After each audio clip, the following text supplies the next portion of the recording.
అన్ని రాష్ట్రాలకు 50% సీట్ల పెంపు ఉంటుంది. ఇక ప్రస్తావన లేకుండానే పూర్తిగా దీనికి సంబంధించి నిర్ణయం కూడా తీసుకున్నారు. ఇక సుప్రీం న్యాయమూర్తి నేతృత్వంలో డీలిమిటేషన్ కమిషన్లో లోక్సభ స్థానాలతో పాటు రాజ్యాంగంలోకి ఆర్టికల్ 170 ప్రకారం ప్రతి రాష్ట్రంలోనూ అసెంబ్లీ స్థానాలకు పెంచవచ్చంటూ కూడా విశ్లేషకులు కూడా చెప్తున్నటువంటి పరిస్థితి ప్రస్తుతం కనిపిస్తోంది. దీనికి సంబంధించి విస్తృతంగా చర్చ జరుగుతోంది. మరి ఇంత పెద్ద ఎత్తున మరి పెంచితే ఏంటి సాధ్యాసాధ్యాలు ఏ విధంగా ఉంటాయి అనే చర్చ ఇంకోవైపు జరుగుతూ ఉంది. దీనికి సంబంధించి చాలామంది ట్వీట్లు కూడా చేస్తూ ఉన్నారు. అట్లాగే మా డైరెక్టర్ గారు కూడా భానుప్రకాష్ గారు కూడా ట్వీట్ చేశారు, మనం చూస్తూ ఉన్నాం. అంటే ఒక్క ఎంపీ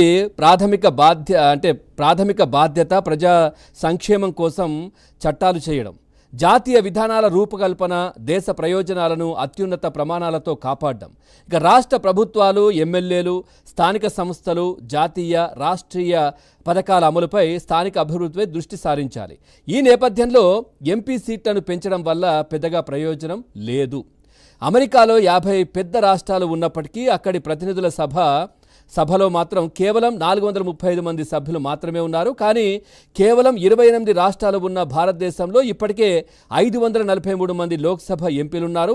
రాజ్యాంగంలోని ఆర్టికల్ 170 ప్రకారం ప్రతి రాష్ట్ర అసెంబ్లీలో 500 మంది వరకు ఎమ్మెల్యేలు ఉండొచ్చు.